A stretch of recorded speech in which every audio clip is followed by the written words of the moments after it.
Muito boa tarde a todos.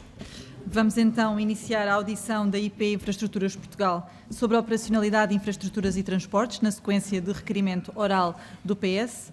Temos aqui connosco o Sr. Presidente da IP, o Engenheiro António Laranjo, Vice-Presidente da IP, Engenheiro Carlos Fernandes, Diretor de Asset Management, Engenheiro Rui Coutinho, Diretor de Planeamento Corporativo e Controle de Gestão, Engenheiro Pedro Paes, Diretora da Comunicação e Imagem, Engenheira Rosário Rossio. Relativamente às grelhas de tempo, portanto, a Infraestruturas IP terá uma intervenção inicial de 5 minutos. Depois, na primeira ronda, cada grupo parlamentar tem 7 minutos para intervir e a entidade ouvida tem 7 minutos para responder. Na segunda ronda, cada grupo parlamentar tem 3 minutos e haverá uma resposta depois final conjunta. E sendo assim, eu passo então a palavra ao Sr. Presidente da IP, o Engenheiro António Laranjo. Obrigado. Muito obrigado. Permita-me que cumprimente a Sra. Presidente em exercício desta Comissão, saudar todas as senhoras e os senhores deputados. Já foi feita a apresentação da equipa que me acompanha, portanto vou passar essa parte também. E, acima de tudo, agradecer a oportunidade que nos concedem para poder clarificar eventuais dúvidas sobre o estado das nossas infraestruturas terrestres, rodoviárias e ferroviárias, as quais foram objeto do relatório de auditoria do Tribunal de Contas sobre a operacionalidade de infraestruturas e transportes.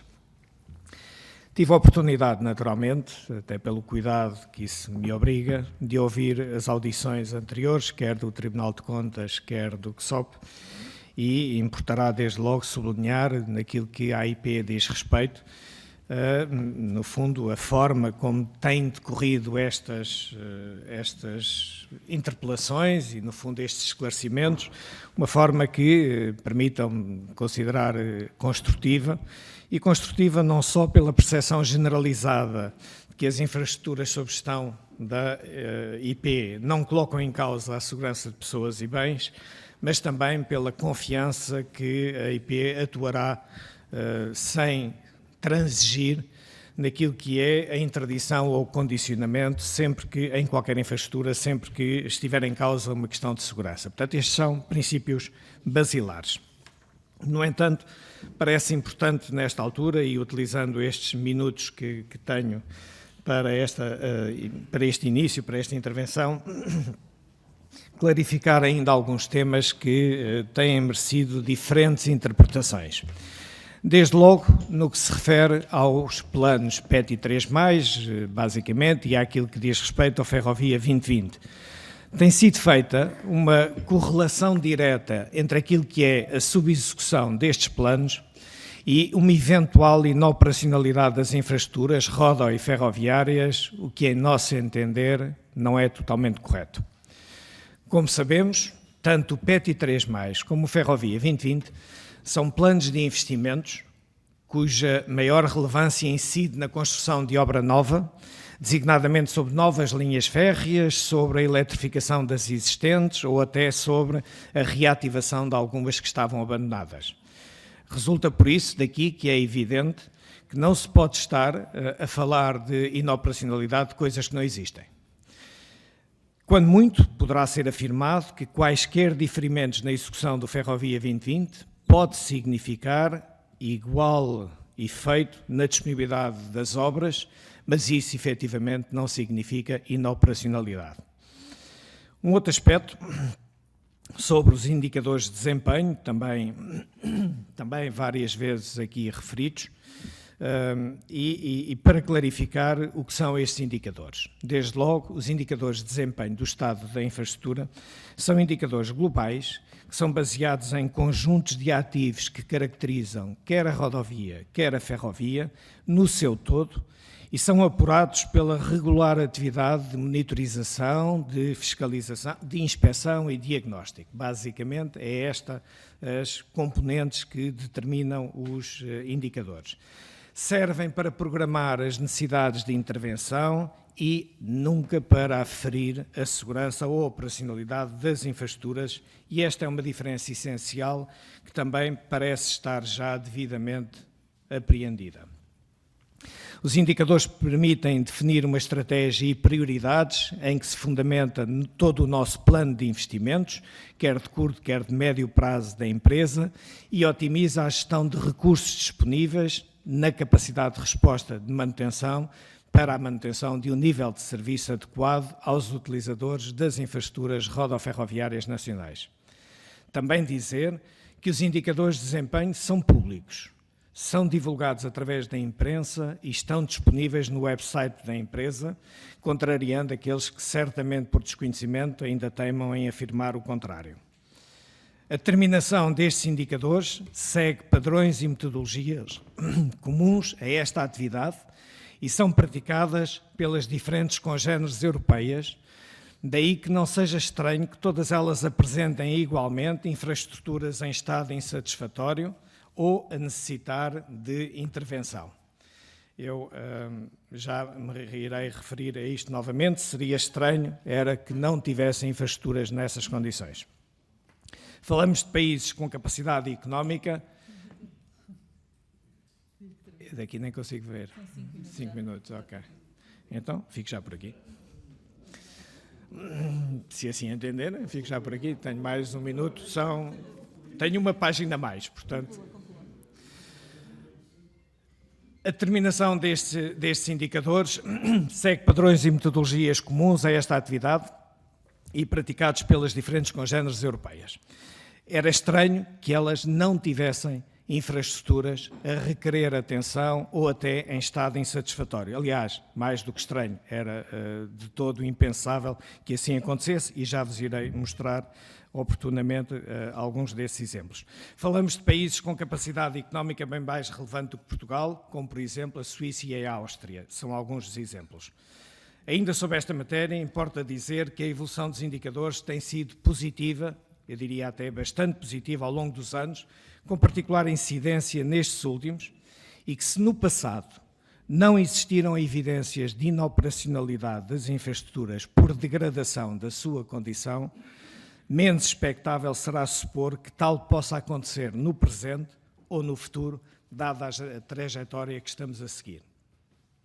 Finalmente, uma última nota no que toca ao sistema de gestão de obras de arte da empresa.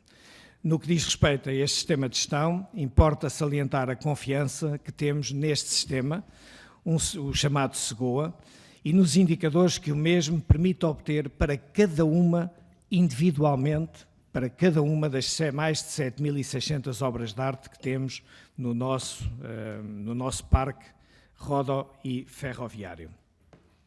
O SEGOA integra todas as obras de arte, rodo e ferroviárias, sob gestão direta da IP e mereceu elogios nesta sua formulação. Já tem vários anos, tem mais de uma década, tem cerca de 15 anos, ele iniciou-se em 2005, 2006, e teve já uma apreciação muitíssimo favorável por parte, por exemplo, de entre outras entidades, o próprio Laboratório Nacional de Engenharia Civil.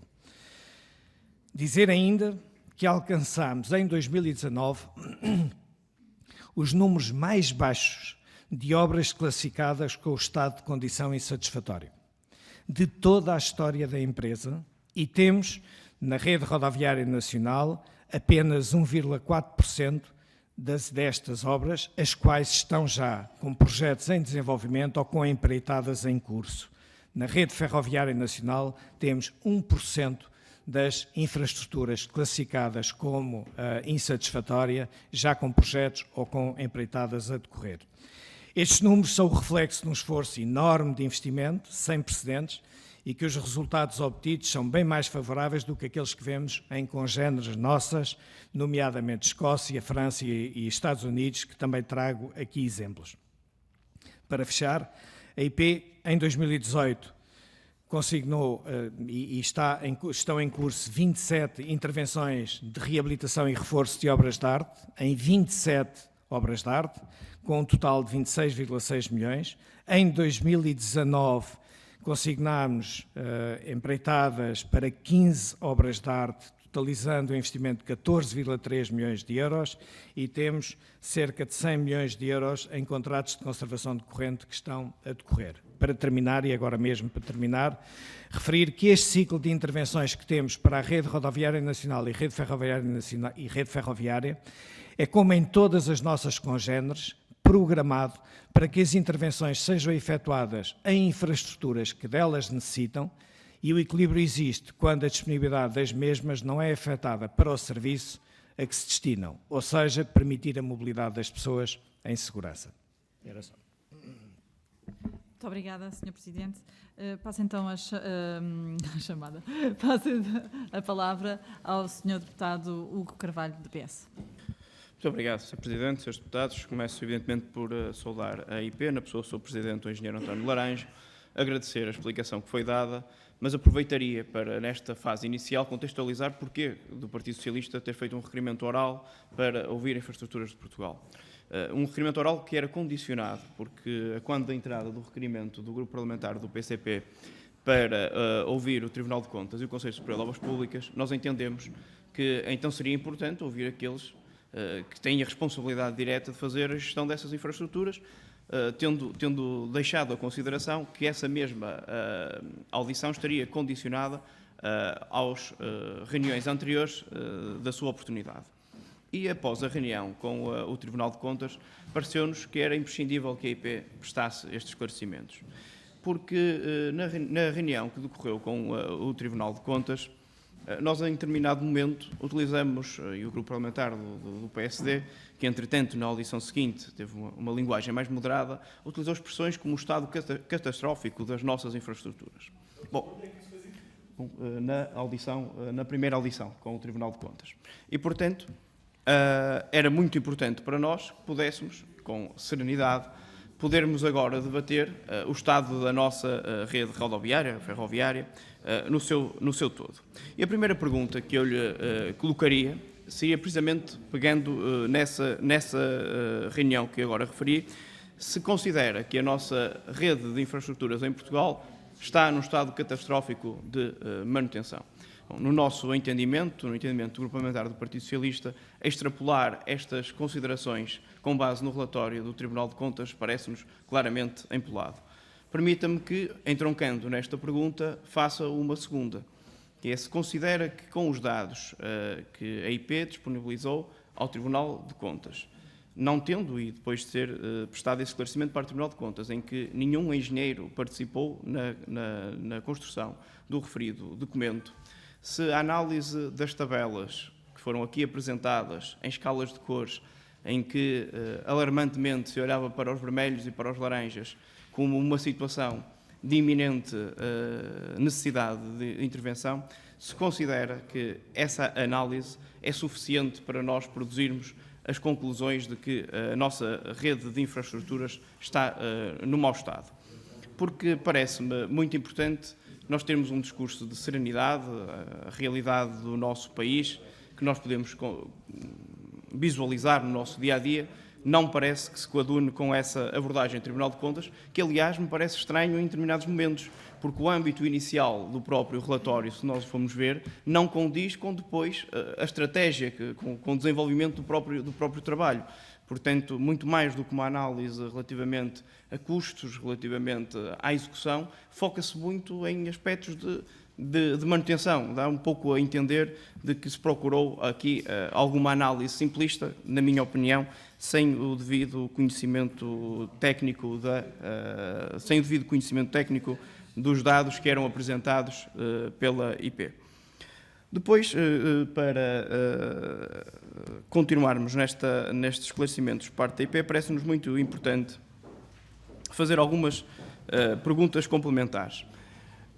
Relativamente à execução dos planos de investimento, dizer se, quando eles foram criados, o PEDI 3+, se estava garantida toda a capacidade financeira para executar esse mesmo programa. Essa é uma primeira pergunta. Em segundo aspecto, e dado que há dados objetivos do relatório do Tribunal de Contas, que é a execução, essa aí não podemos, obviamente, é factual, não há interpretações dúbias desses aspectos, se considera, e o que eu gostaria de perceber é o porquê de nós não conseguimos ter uma execução maior. E há, nesse seguimento, porque é que nós temos uma execução baixa? Acho que é importante nós aqui escrutinarmos. E há alguns aspectos, segundo os quais eu gostaria de ouvir a opinião da Infraestruturas Portugal, porque têm sido utilizados recorrentemente como justificação para o baixo investimento, e acho que é importante que nós aqui possamos falar abertamente sobre eles. Em primeiro lugar, se considera ou não que o mercado da contratação hoje em Portugal dificulta procedimentos céleres de contratação pública. Isto é, se a Infraestruturas Portugal tem sentido que, quando do lançamento dos concursos, seja para projetos, seja para execução, sente que é difícil de ter procedimentos céleres. Se um concurso público se arrasta, uma das questões que é muitas vezes levantada, é a celeridade da contratação pública, se nós hoje temos em Portugal mecanismos céleres de contratação pública. Um segundo aspecto, que também parece relevante e gostaria de saber a vossa opinião, é se o mercado hoje, em Portugal, tem capacidade de resposta, salvaguardando, evidentemente, que há concursos públicos internacionais e que não estamos limitados à oferta das empresas portuguesas, mas considera hoje que o mercado da construção responde às necessidades de investimento que estão programadas, quer no plano que está em execução, quer no Portugal 2030, que podemos continuar a abordar, porque senão daqui a 10 anos estamos aqui a debater baixas taxas de execução na mesma e novos planos que fazemos. Terceira pergunta, se considera que o Tribunal de Contas estaria devidamente habilitado, com os dados que foram fornecidos, para tirar as conclusões sobre o estado da infraestrutura. Não estou a referir à execução, que essa parece-me que é factual, mas estaria habilitado, com os meios que tinha, com os dados que foram disponibilizados por parte da IP, estaria habilitado a tirar as conclusões que tirou, ou se algumas delas extrapolam, por falta de conhecimento técnico, alguns quadros que a IP apresentou.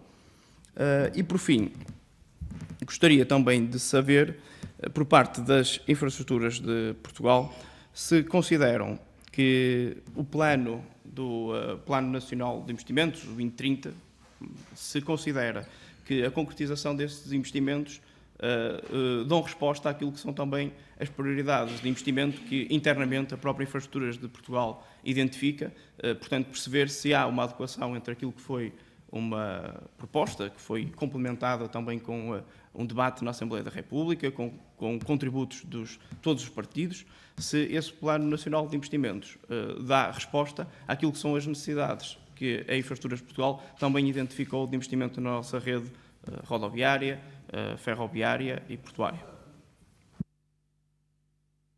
Muito obrigada, Sr. Deputado. Passo então a palavra ao Sr. Presidente, Engenheiro António Laranjo, para poder responder.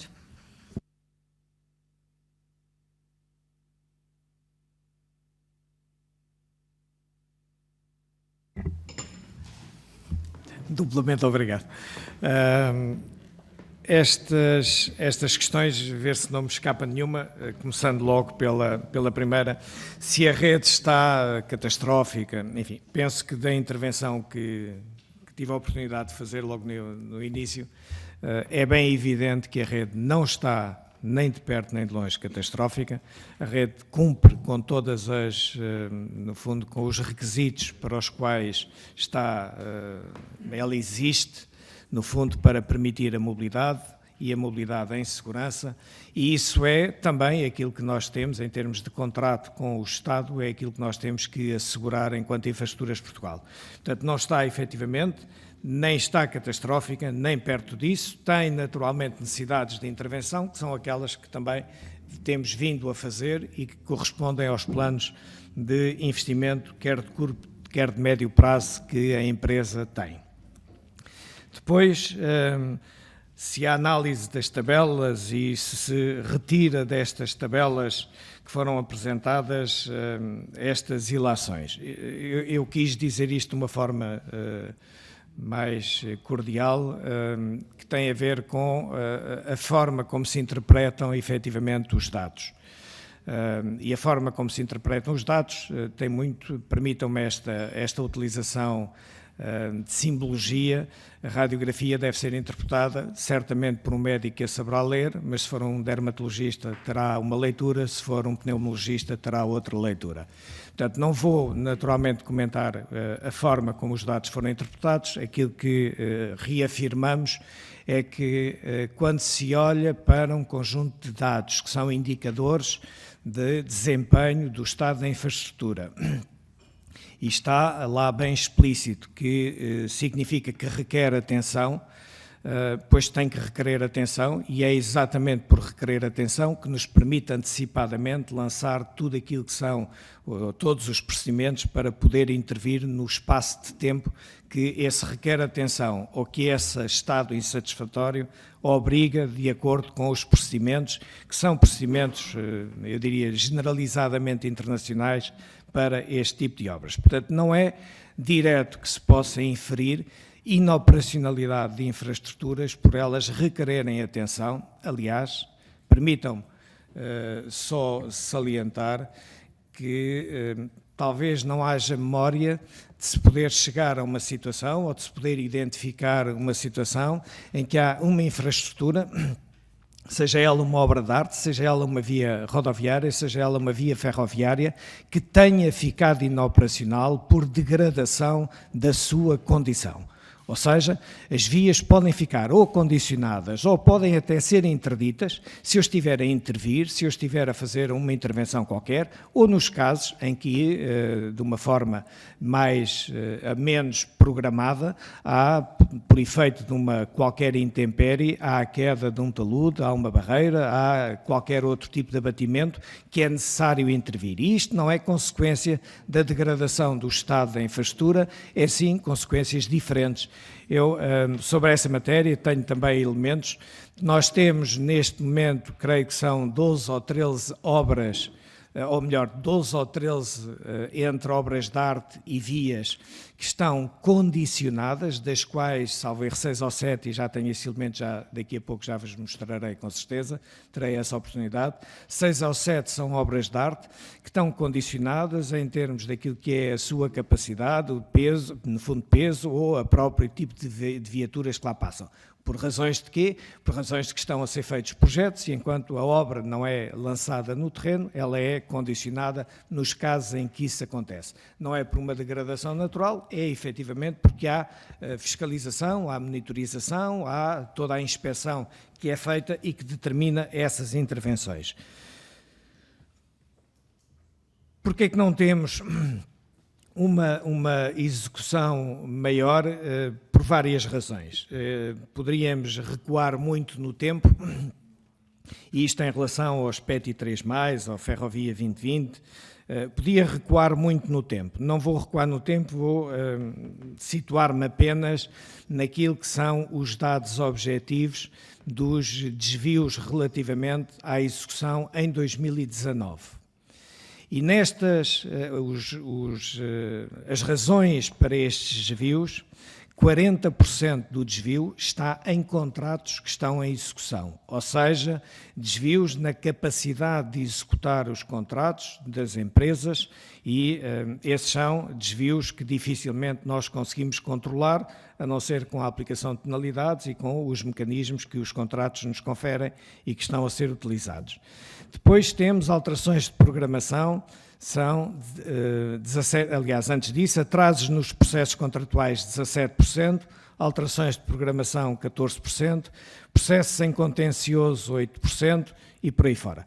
Portanto, estas são as grandes rúbricas que existem ao nível dos atrasos na execução do Ferrovia. Se voltarmos mais atrás, se formos mais atrás, eu ia poupar-vos a esse detalhe, até porque já estivemos aqui na explicação do Ferrovia 2020, tivemos a oportunidade de abordar todos os temas, são diversos, têm a ver efetivamente com a contratação, têm a ver desde logo com uma programação algo otimista, quando ainda não existiam projetos, tivemos dificuldades nos projetos, tivemos dificuldades na qualidade dos projetos, naquilo que é a resposta dos projetistas e depois a resposta dos próprios empreiteiros. Portanto, essa matéria foi uma matéria já bastante detalhada, podemos voltar a ela se assim o entenderem, estamos naturalmente preparados para o fazer. Depois, se o mercado tem capacidade de dar resposta ou não àquilo que está neste momento a surgir, eu diria que nós temos, enfim, 2 ou 3 grandes grupos de empreitadas que estão a ir para o terreno. Temos um primeiro grupo que são as empreitadas, parte das empreitadas do Ferrovia 2020 com valores na ordem das dezenas de milhões de euros cada uma delas. E isto significa que é necessário músculo financeiro, técnico, de recursos humanos das empresas para que elas se possam habilitar a responder a estas... Peço desculpa, aquilo já é o meu tempo. Vou já terminar a seguir. Há de facto capacidades que estão a aparecer por via de consórcios e depois temos outros conjuntos de empreitadas em que o mercado ainda tem muita capacidade para responder, que são as empreitadas com valores até 10 milhões, 15 milhões de euros, que é relativamente mais simples, e isto ao nível do investimento, e depois temos todo um mercado ainda com capacidade para aquilo que é conservação e manutenção, o mercado tem efetivamente capacidade para responder. Eu, em relação ao PNI 2030, se calhar deixaria para uma próxima oportunidade, se me permitem voltar ao tema. Muito obrigada. Diga. Sim, pode.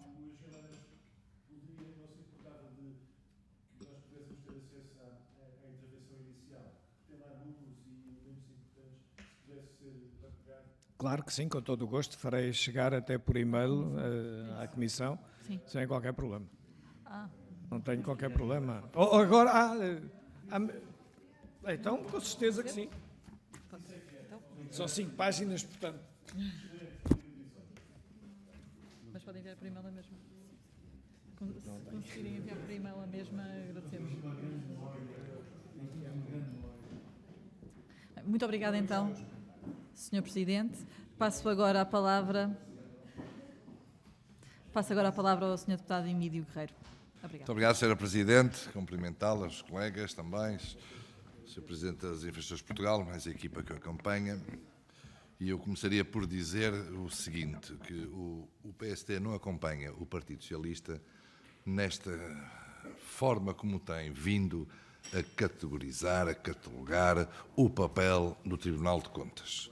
O Tribunal de Contas tem um papel importantíssimo no nosso sistema democrático, deve ser valorizado, podemos discordar das suas decisões, das suas opções, mas não podemos nunca pôr em causa o papel do Tribunal em si e, sobretudo, o papel que lhe está reservado dentro daquilo que é a execução das políticas públicas e a característica determinante e fundamental que tem que ter no acompanhamento e no escrutínio das mesmas, antecipadamente e depois.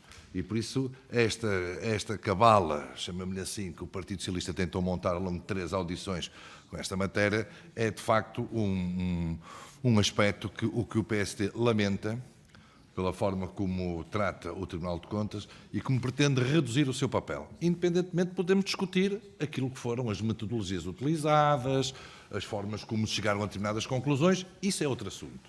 Coisa diferente é nós diminuirmos politicamente um tribunal que tem um papel fundamental e que garante a estabilidade do nosso processo democrático. Em segundo lugar, voltando aqui mais ao objeto da nossa audição, eu tenho alguma dificuldade também em acompanhar, enfim, retratos catastrofistas daquilo que seja a situação das nossas infraestruturas.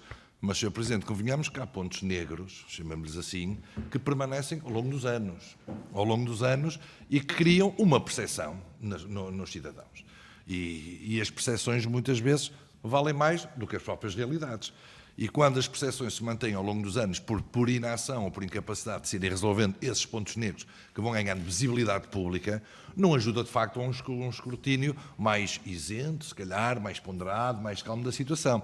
E às vezes são os próprios players que não ajudam, porque eu tenho aqui uma notícia de 13 de março de 2018, vai fazer 2 anos depois de amanhã, que resulta exatamente fonte da própria infraestrutura de Portugal, que diz que mais de metade das linhas de comboios estão em mau estado. Uma análise crítica que fizeram e bem, no sentido, provavelmente, de projetar e fazer qualquer coisa para que este estado de situação se alterasse. Ou seja, presumo eu, para responder às insuficiências, ao mau estado de mais de metade das linhas.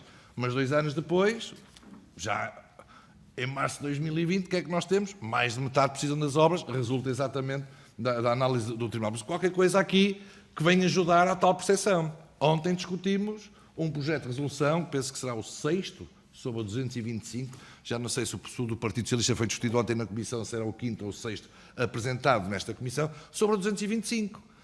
Já para não falarmos da legislatura anterior, onde é recorrente, porque esta estrada objetivamente tem problemas. E as respostas tardam. Estamos agora a assistir, finalmente, a que os taludes da Penacoba do IP3 estão em obras. As obras estiveram previstas em 2016 e não foram feitas em 16, 17, 18, começaram em 19 e, finalmente, ou seja, estes delays todos, a falta de ação em alguns sítios que têm uma visibilidade maior, criam, de facto, esta percepção que as coisas não estão todas bem. E a verdade é que não estão todas bem, porque teriam sido resolvidas. Ademais, estou a falar de 2 estradas, nomeadamente o IP3, tem uma forte carga e muito trânsito e que liga duas capitais distritos, aliás, 2 capitais distritos que ainda não estão ligadas para a autoestrada e nem sequer o IP3 tem dado a responder.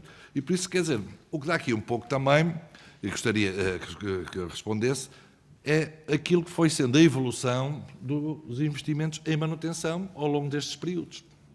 Ou seja, se nos pode dizer quanto é que foi gasto em manutenção, porque isso é que garante a operacionalidade das vias, em 2016, 17, 18, 19. O que foi gasto?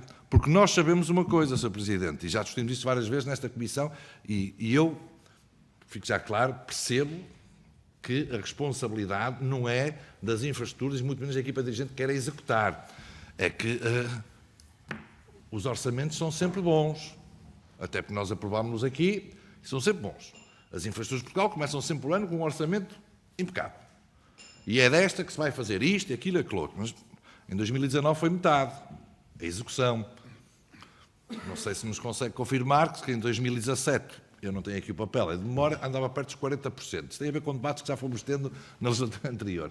Ou seja, quando nós anunciamos, quando se anuncia o orçamento e se é apresentado, temos sempre uma perspectiva, e aqui entramos nesta tal questão da percepção, de transmitirmos aos cidadãos que vamos investir aqui uns milhões largos, vamos fazer isto, isto e aquilo. Chegamos ao final do ano, não foi possível. Não foi possível e transita para o ano seguinte. É que parece que os anúncios depois são sempre os mesmos. Não é? Porque vai havendo atrasos, ou porque o concurso não correu bem, ou porque está em tribunal, ou porque houve um cativo, ou porque se atrasou aqui, e de repente, porque... E o tema, disse, e bem, não pode ser as obras novas do PET 3+, porque estamos a falar da operacionalidade de vias que ainda não existem, mas a verdade é que a percepção pública resulta do constante adiamento do lançamento destas obras. Foram atrasando. A execução é o que é, e nós, enfim, em Portugal, parece que valorizamos mais a promessa, o orçamento, do que aquilo que foi executado. E por isso acho que seria interessante nós percebermos, de facto, este balanço entre aquilo que é sistematicamente apresentado como aquilo que vamos fazer e aquilo que realmente foi capaz de ser feito, que foi feito. E nesta parte das manutenções também é importante, porque isso sim tem a ver com a operacionalidade da via ou da inoperacionalidade da mesma. E por isso, Sr. Presidente, gostaria que nos auxiliasse muito nesta reflexão para que possamos todos contribuir para que estas percepções não sejam sempre as mesmas. Eu acho que todos estamos a ganhar, de facto, se formos transparentes e claros naquilo que são as propostas, aquilo que será aquilo que será possível executar para que as coisas não sejam sempre vistas assim, porque nós não fechamos processos e estamos a falar já para 2030 megas milhões, que gostaria que o Sr. Presidente arranjasse aqui uma oportunidade de responder e de contribuir para ver qual é o ponto de situação disso. Eu tive a oportunidade de questionar a Sra. Presidente do Conselho Superior de Obras Públicas é que eu deu conta que, final de março, a parte dela estará concluída. Isso significa que a vossa parte já estará, porque os vossos contributos, aquilo que foi o trabalho para o qual foram mobilizados, estará feito, e seria interessante também percebermos um bocadinho esse balanço e aquilo que podemos esperar nos próximos anos de todos estes investimentos que são necessários. Muito obrigada, Sr. Deputado. Passo agora então a palavra para a resposta ao Sr. Engenheiro António Laranjo. Muito obrigado. Relativamente às notícias, a IP não fabrica notícias nem faz notícias. Essas que aí estão são notícias do copo meio vazio. Não tenho outra explicação para lhe dar, são dados que estão aí. É evidente quando eu tenho uma infraestrutura que tem 1,4% de obras em estado, ou uma infraestrutura, enfim, obras de arte que estão em estado insatisfatório, eu posso dizer que tenho 1,4% que estão insatisfatório, ou dizer que tenho 98,6% que estão em estado bom, ou estão em estado satisfatório. Mas não somos nós que pegamos nessas notícias. Essas notícias são feitas, como sabe, o Sr. Deputado muito melhor do que eu, como é que elas são fabricadas para dar títulos de jornais.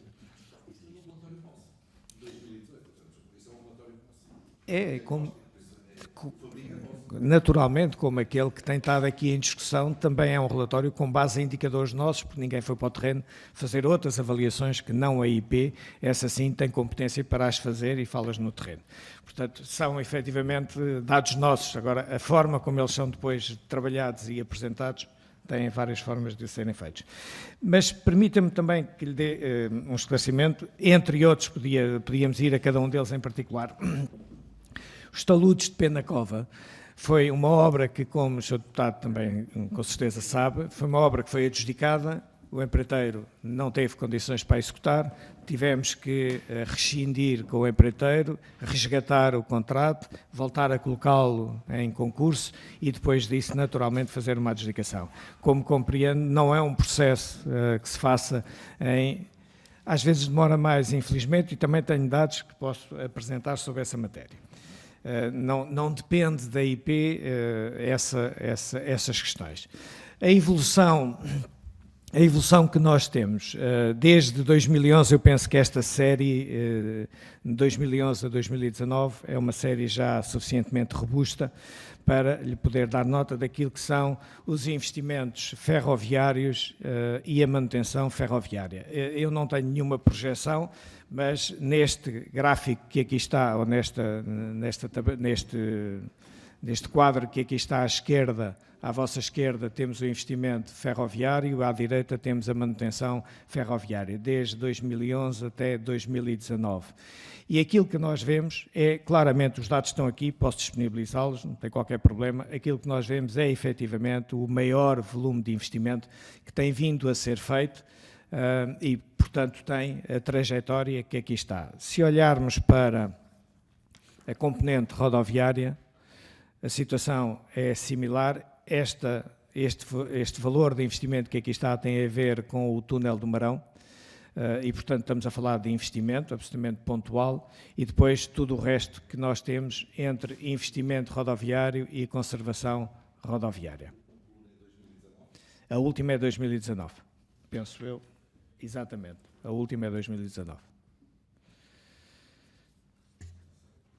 Estamos a falar de aumentos muito significativos, alguns deles de 80%, 90%, 92%, 80% ao nível dos investimentos e ao nível da manutenção. Estamos a falar na conservação rodoviária, por exemplo, aumento de 50% nos gastos com manutenção só nestes últimos anos, de 2017 a 2019. Temos ainda para o orçamento... Não, agora estava-me a referir a rodoviária, mas tenho os dados, quer rodoviária, quer ferroviária. Tenho os dados.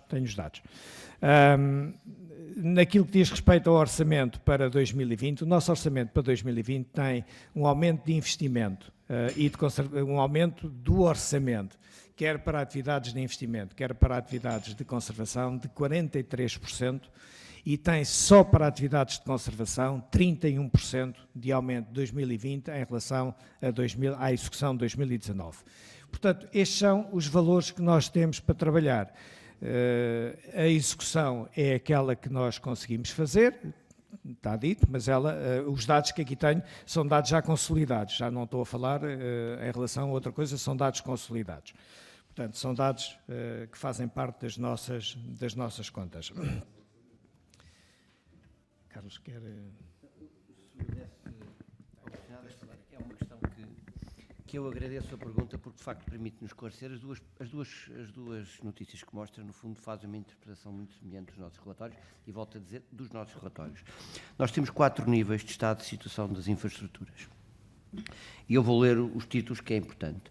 O bom, o satisfatório, o requer atenção e o insatisfatório. O requer atenção significa um ativo que está num estado próximo do seu fim de vida útil e que requer algum trabalho nosso de acompanhamento. Não é a altura de o substituir, é a altura de o acompanhar mais próximo. Ou seja, fazemos mais inspeções, as nossas máquinas passam mais vezes, as nossas equipas passam mais vezes, não é a altura. Eu dou-vos um exemplo muito simples para perceberem.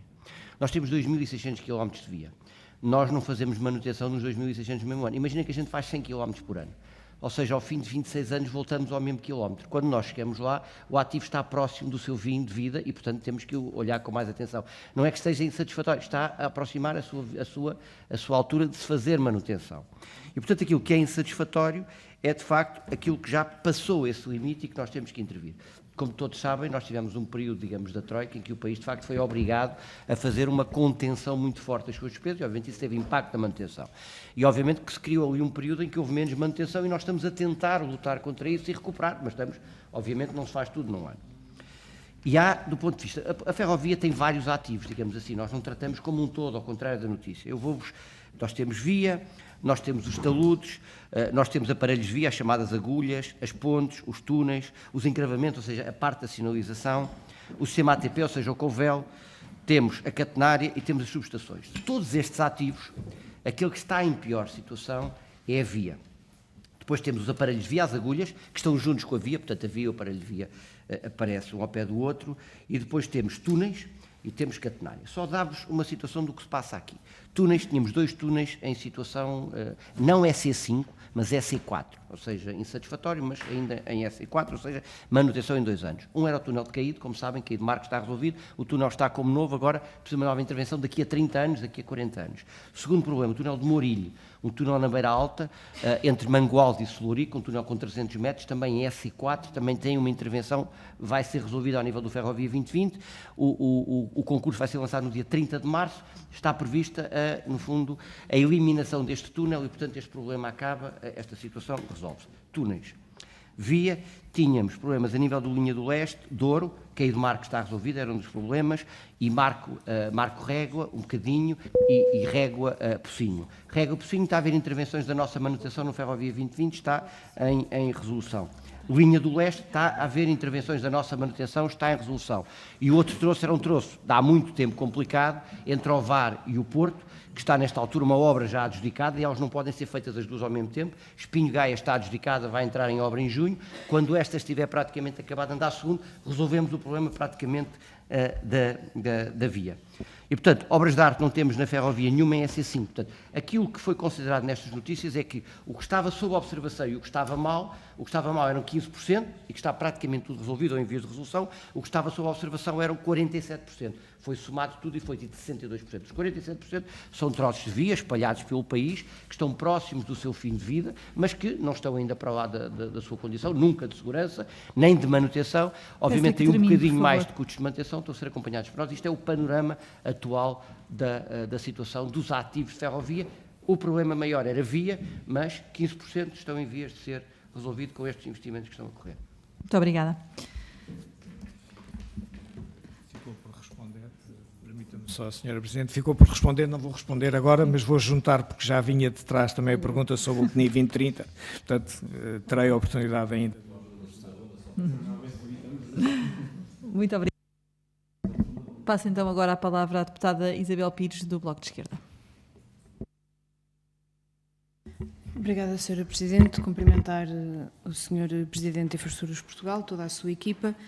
e agradecer também os esclarecimentos e as informações que até agora nos deu nesta audição, sendo que, como também disse na sua intervenção, e depois daquilo que pudemos ouvir junto do Tribunal de Contas, do Conselho Superior de Obras Públicas, de facto, parece-nos que fica claro também deste debate algumas matérias e que, com certeza, há aqui uma maior divergência, se calhar, na forma como se faz a avaliação dos dados, porque os dados são muito concretos, eles são da IP e são públicos, como bem disse, e, portanto, aquilo que o Tribunal de Contas fez foi uma avaliação utilizando esses dados, mas se calhar de outros parâmetros que daí ter causado alguma confusão e mesmo algum alarme, digamos assim, por parte de algumas notícias. Nós, durante a audição com o Tribunal de Contas, conseguimos aferir, penso eu, pelo menos do meu ponto de vista, uma das preocupações que o Tribunal de Contas denotou tem mais a ver com a questão do investimento e das necessidades de investimento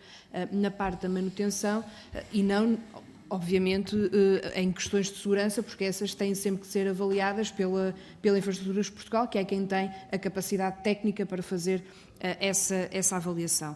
Mas, de facto, e considerando os dados que o Tribunal de Contas retirou das avaliações da própria Infraestruturas de Portugal e até considerando aqui alguma informação que nos foi dando ao longo desta audição, uma das questões que tem sido um bocado transversal já numa anterior audição que tivemos e que tem sido muito debatido, tem a ver, de facto, com a forma como nós propomos investimento público, planeamos o investimento público e depois executamos o investimento público e as consequências depois que isto tem para o funcionamento, digamos assim, das próprias infraestruturas e o seu estado de conservação.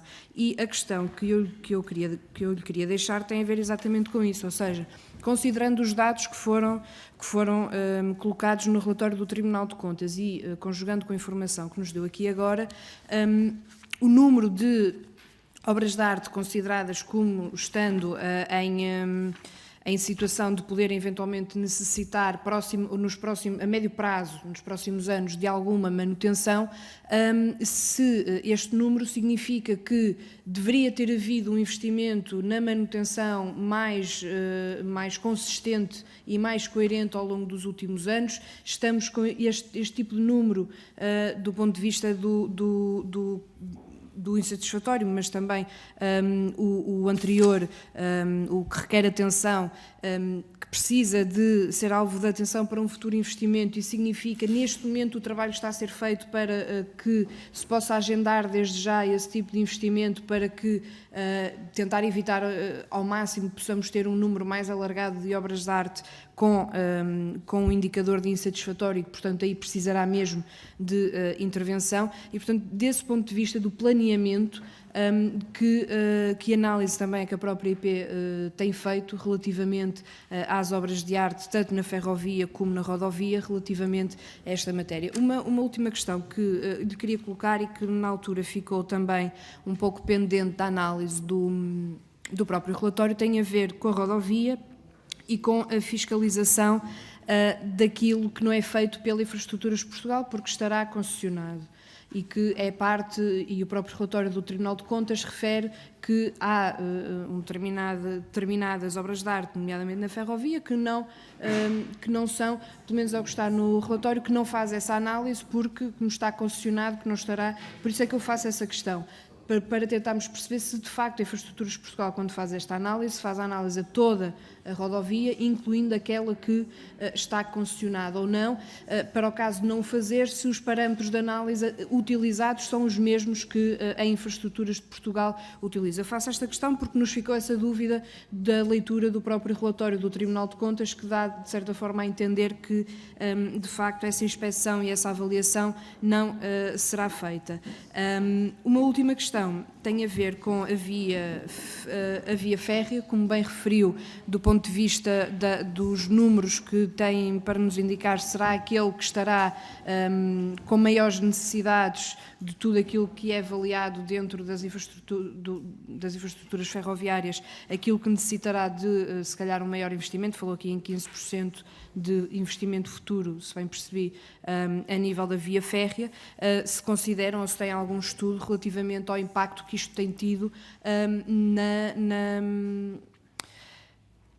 na forma, na eficácia que o transporte ferroviário tem tido ou não tem tido, ou que poderia ter, mas que não tem por causa do estado da via férrea. Era essa a questão também, a última questão que gostaria de colocar.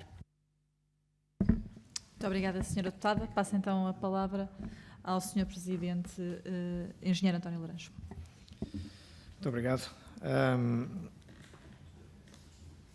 A senhora deputada coloca um conjunto de questões que são efetivamente muito pertinentes. Desde logo, este investimento que tem vindo a ser feito e como é que ele se materializa, como é que ele se concretiza. Para ir muito objetivamente, deixe-me dar nota do seguinte: ao nível das obras de arte ferroviárias que estão em condição insatisfatória, desde 2012 até 2018, é a série temporal que aqui tenho, passámos de 47 para 19, que é aquelas que temos neste momento. Aliás, tínhamos em 2018, são menos, porque o relatório de 2019 está para sair e, portanto, já são menos até do que estas 19. Portanto, temos vindo consistentemente a intervir nas obras de arte e, naturalmente, a recuperar essas obras de arte e a dar-lhe novamente condições normais de serviço para que estão desenhadas.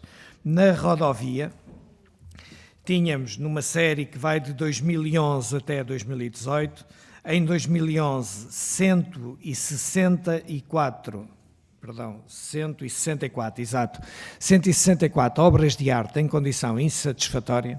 Temos neste momento, em 2018, e menos em 2019, mas em 2018 tínhamos 76 obras de arte. Ou seja, também numa redução consistente, sustentada, e isto, no fundo, responde à questão que tinha colocado sobre o investimento em conservação que tem vindo a ser feito.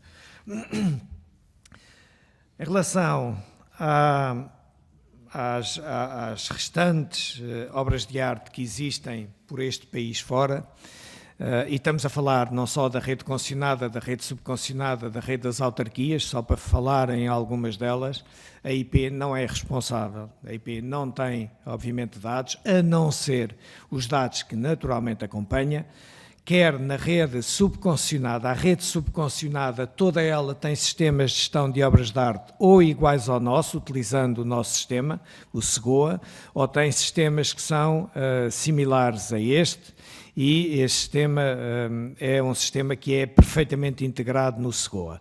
Portanto, os dados são perfeitamente integrados, ou seja, de outra forma não podia deixar de ser, porque nós, quando acabar a subconcessão e recebermos novamente aquele conjunto de infraestruturas, naturalmente temos que as ter integradas no nosso sistema.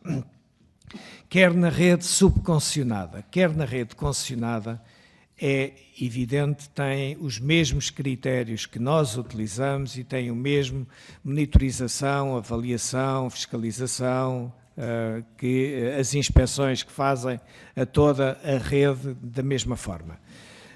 Se isto posso dizê-lo sem qualquer receio ou medo de me enganar, em relação às redes subconcessionadas e concessionadas, não sou capaz de o dizer em relação à rede municipal, que naturalmente compreendo que deve estar em cada um dos municípios e que os municípios terão essa rede, digamos, devidamente inventariada e devidamente também monitorizada, mas não tenho dados. E esta é uma das situações que nos levou a responder ao Tribunal de Contas, dando nota que não nos cabia a nós dar estas respostas, porque não tínhamos respostas para esta matéria, assim como também fomos questionados sobre outras matérias, marítimo ou portuário, aeroportuário e transporte de passageiros, que também respondemos que não em contraditório e essas três rúbricas, por exemplo, são cerca de 50% daquilo que é o PETI 3+. Portanto, mas não temos, obviamente, dados, embora tenhamos feito uma apresentação global em determinado momento, mas por economia digamos, de intervenções foi pedida à IP que fizesse uma apresentação global, que foi feita no LNEC em determinada altura, sobre o balanço global e setorial do PETI 3+. Engenheiro Carlos Fernandes, Os 15% que referiu, volto só a tentar explicar um bocadinho, talvez não tenha sido totalmente claro. Portanto, o caminho de ferro é constituído por vários ativos, catenária, via, tudo isso. E aquilo que está em situação menos boa, menos razoável, é a parte da via, ou seja, a travessa, o carril, no fundo, o balastro, tudo isso. E, portanto, estamos a falar de 15% da rede, dos 2.500 km, estão em situação, ou estavam em situação em 18, menos relevante. Como tive a ocasião de explicar, uma parte significativa desses troços estão resolvidos e outra parte estará por via de intervenções. Consequência dessa situação desses ativos a 15%. Não há consequências do ponto de vista de segurança, não podia haver. Há logo uma consequência a partir daqui, é maior valor de investimento.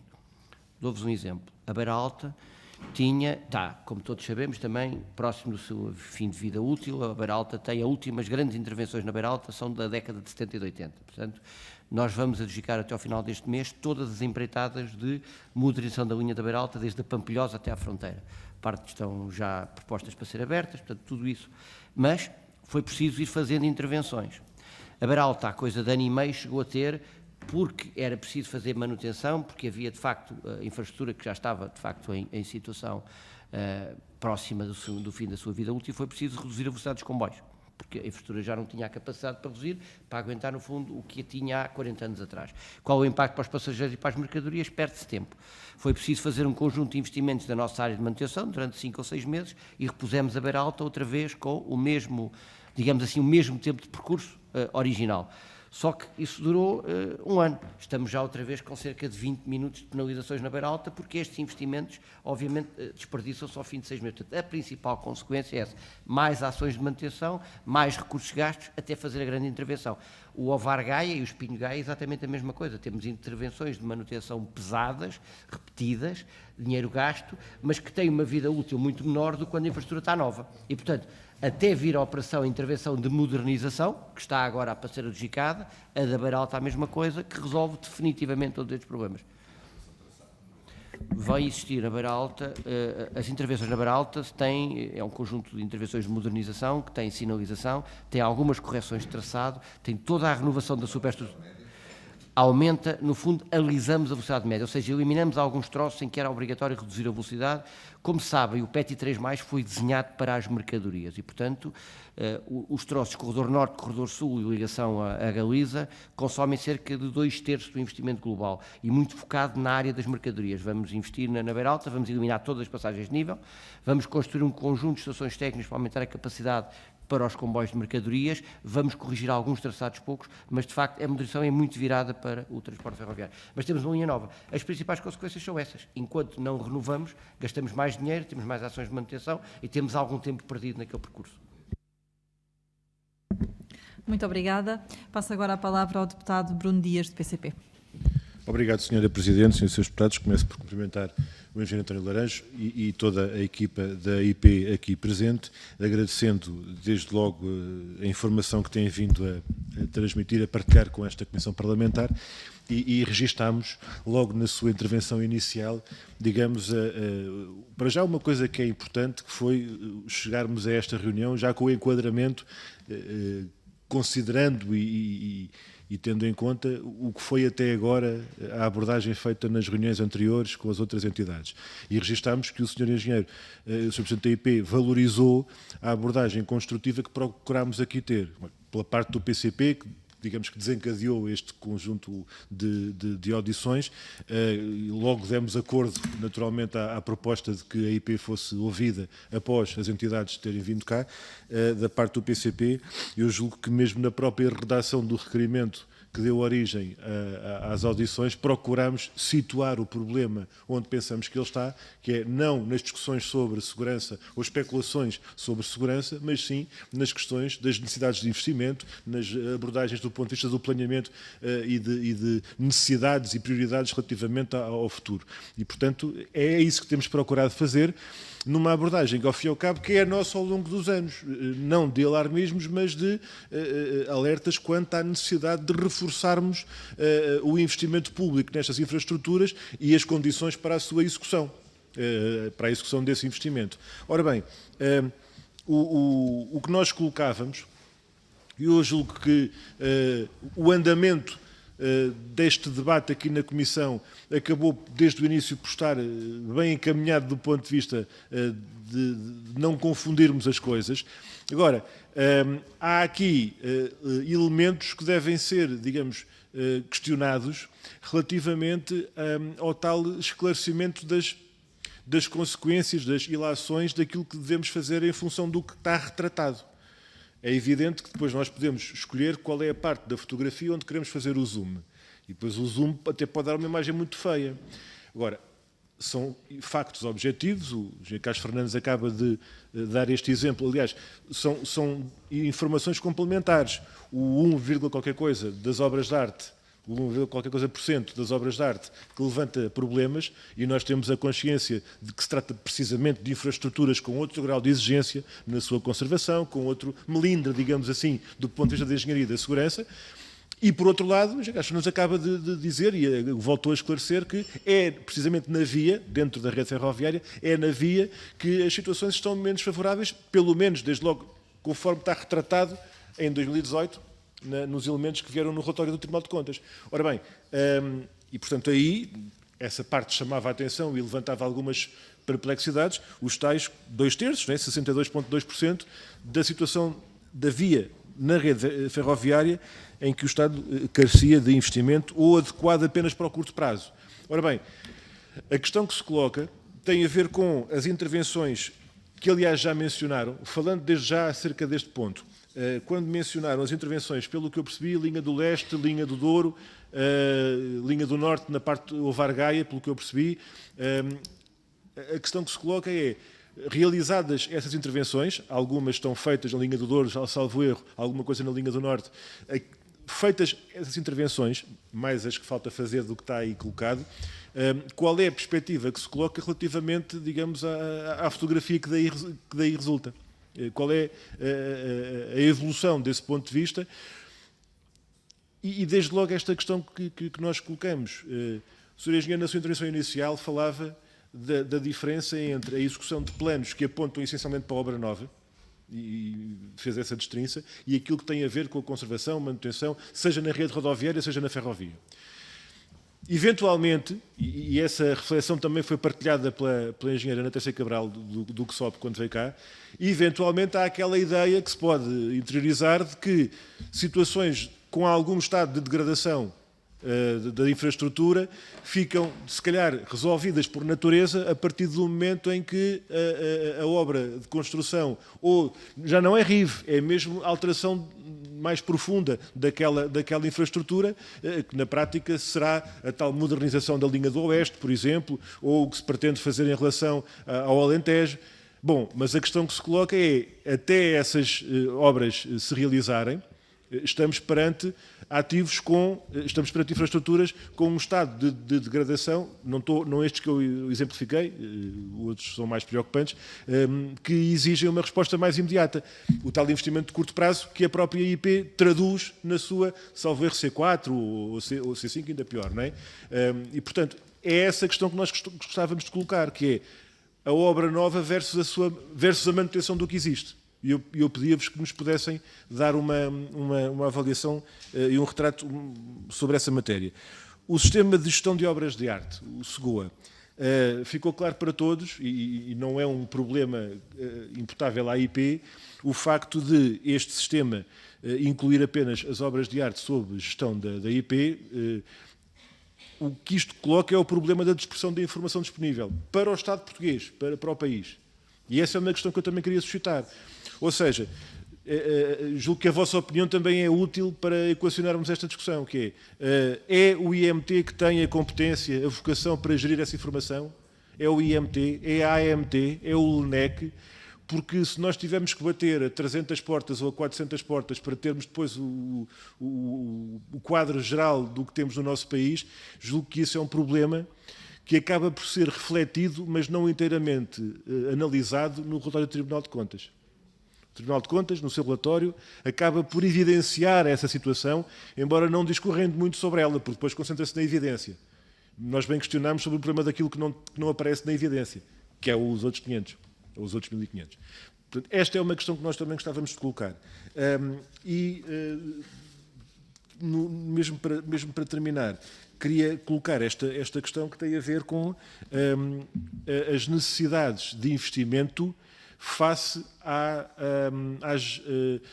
às prioridades apontadas. Isto é, julgo que nós agora, é mais ou menos manifesto, é uma evidência que nós estamos naquela fase de uma execução mais em pleno dos planos de investimento traçados. E, portanto, há aqui mais execução orçamental. Há mais dinheiro a sair, digamos. Colocam-se, entretanto, estas questões da manutenção, e o Sr. Engenheiro já mencionou os aumentos de 2011 para 2019, etc. Passámos da escuridão para alguma média luz e tal, mas o problema agora é, se agora sai mais dinheiro, há mais execução, mais necessidades de pagamentos para uma execução que vai entrando em cruzeiro, digamos assim, o que é que se coloca do ponto de vista das necessidades orçamentais para assegurar que a manutenção, a conservação, a beneficiação corresponda àquilo que está colocado pela própria IP ao apontar necessidades de investimento para curto prazo, para fazer face ao estado de degradação ou para melhorar o nível de desempenho, para ser mais rigoroso em relação a estas infraestruturas. Muito obrigado. Muito obrigada, Sr. Deputado. Passo agora a palavra ao Sr. Presidente para poder responder. Obrigada. Muito obrigado. Eu passarei daqui a pouco a palavra à Engenheira Castro Fernandes para abordar a primeira parte das questões que o Sr. Deputado colocou. Permita-me, relativamente à questão do SEGOA e dele não ser tão abrangente quanto eventualmente poderia ser e se deveria estar aqui ou quem é que deveria ter esta gestão ou outro SEGOA qualquer. Mas SEGOA é de facto o padrão que está mais comum, mais generalizado, mais robusto, mais fiável e, portanto, permita-me insistir nele. É evidente que qualquer entidade poderia, em tese, desenvolver este trabalho. Não tenho dúvidas que a IP tem muito mais capacidade e competências para o fazer do que qualquer uma das outras entidades que referiu, quer seja o IMT, quer seja a AMT.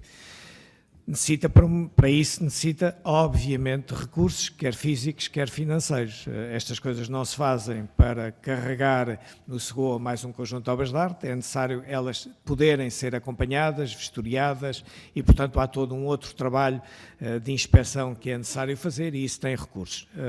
Obviamente que partilhamos a mesma, não diria preocupação, porque em boa verdade, os sistemas que existem, particularmente nas redes subconcessionada e concessionada, redes rodoviárias, são sistemas que estão operacionais eles próprios e, portanto, dão-nos garantias de que as obras têm um acompanhamento, as obras de arte têm um acompanhamento como nós fazemos às nossas obras. Se estivessem todos no mesmo sistema e todos no mesmo documento, porventura, para o Estado seria mais interessante ter isso dessa forma. Mas depois não se podem esquecer que há todas as autarquias, e são muitas, e há todas as obras de arte que estão nas autarquias, que são muitas, e que não faço ideia de como é que elas estão a ser geridas em termos de sistemas de monitorização. Permita-me, nesta altura, referir, porque estamos sempre com a questão, e eu há pouco não respondi à senhora deputada nas questões que colocou, sobre se o investimento, e isso requer atenção e não requer, e que obras.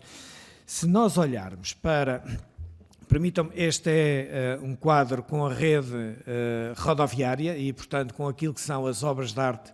Estou a falar de Escócia aqui em cima, estou a falar de França aqui, estou a falar de Estados Unidos aqui, Portugal aqui.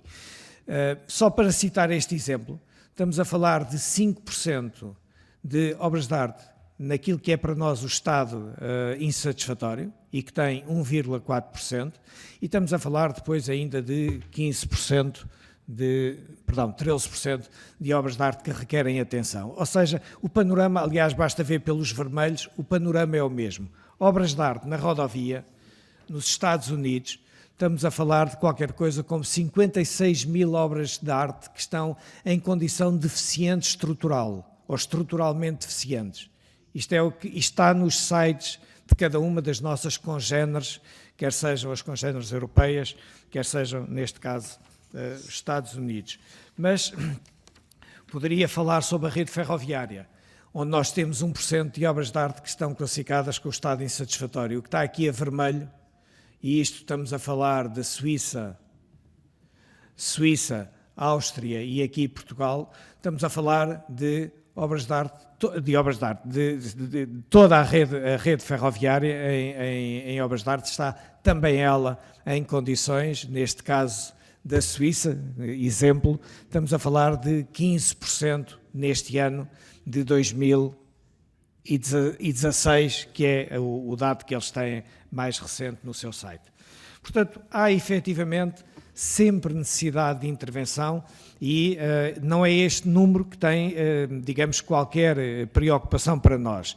E por isso mesmo o que nós temos vindo é a reduzir ao mais possível este número, garantindo sempre aquilo que são as condições de segurança, aquilo que é a mobilidade. Se eu evitar ter uma obra condicionada, obviamente que o farei e se requer investimento, se eu puder antecipar antes de ter a obra condicionada, é óbvio que é desejável que assim seja. É por isso que nós estamos a intervir com um grau de maior celeridade naquilo que são as obras de arte com o estado insatisfatório, são aquelas que estão sujeitas, essas sim, podem estar sujeitas a ter algum condicionamento de tráfego e é isso que nós queremos evitar. Os condicionamentos de tráfego que nós temos neste momento, como eu há pouco referia, nós temos atualmente 6 condicionamentos em rede rodoviária e todos eles, há um aterro, todos os restantes são taludes que estão em condição de intervenção e, portanto, condicionam a circulação naquela estrada, condicionam apenas, não interditam. E depois temos 6 obras de arte que estão também condicionadas ou ao peso ou ao tipo de circulação. Se é pesados ou ligeiros, estão também intervencionadas. E este é o quadro total que a gente tem de condicionamentos ou de semi-inoperacionalidade de estradas. Portanto, falar de inoperacionalidade não é efetivamente a palavra mais adequada relativamente aos dados de indicadores de desempenho que nós apresentamos. Carlos. 2 ou 3 questões que colocou e que, se eu percebi, no fundo, o que é que segue este conjunto de intervenções? Seguem-se mais intervenções. Isto é um ciclo que nunca mais acaba porque não pode acabar. Basta olhar para a linha do Norte. A linha do Norte começou a ser modernizada depois de décadas em que não se fez nada na linha do Norte, em 95.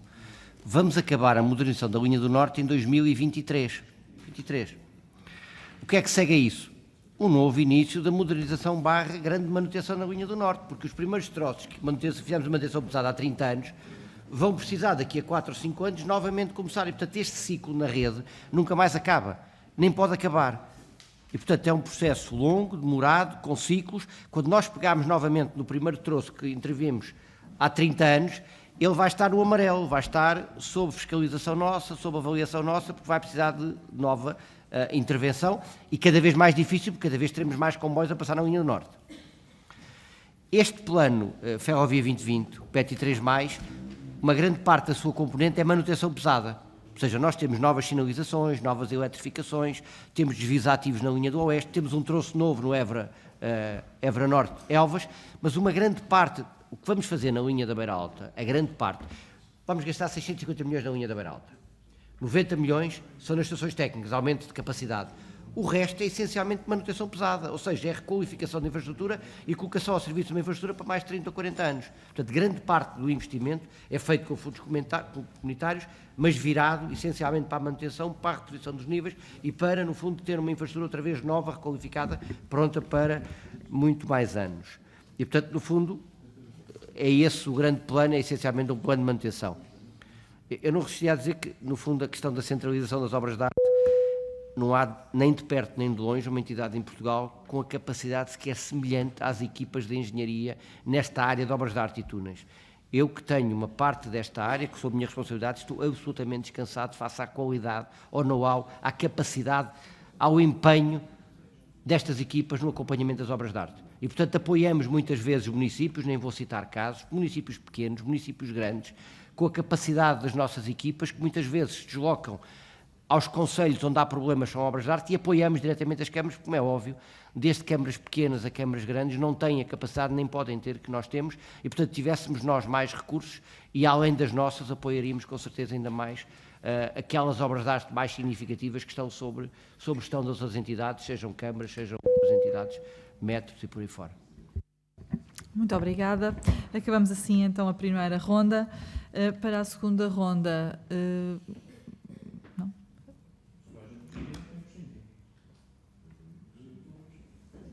Estamos todos esclarecidos? Muito bem. Nesse caso, agradeço então uma vez mais a vossa presença e todos os esclarecimentos. Resto de um bom dia. Obrigada.